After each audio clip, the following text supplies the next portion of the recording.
ఆకాశమందు ఆసీనుడైన ఆ దేవదేవుని కరుణ నువ్వు పొందకుండా తప్పిపోదువేమో, చేదైన వేరు మొలిచినందున. ఆకాశమందు ఆసీనుడైన ఆ దేవదేవుని కరుణ పొందకుండా తప్పిపోదువేమో,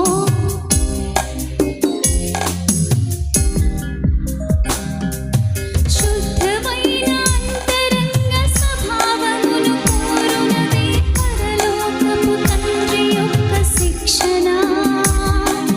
పరిశుద్ధత లేకుండా ప్రభుని చూడలేమన్నది మారిపోదు నిత్యమైన నిబంధన.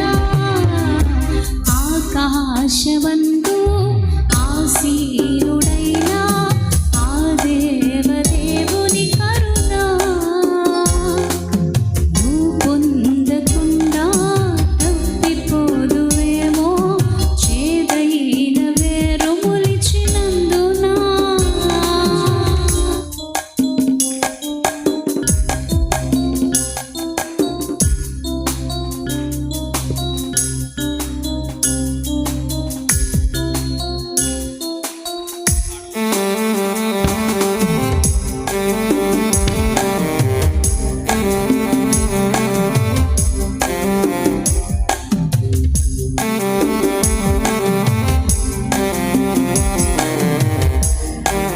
మీ పాటల పుస్తకాలు తీసుకొని ప్రతి ఒక్కరు ఈ పాట అర్థం తెలుసుకుంటూ పాడాలని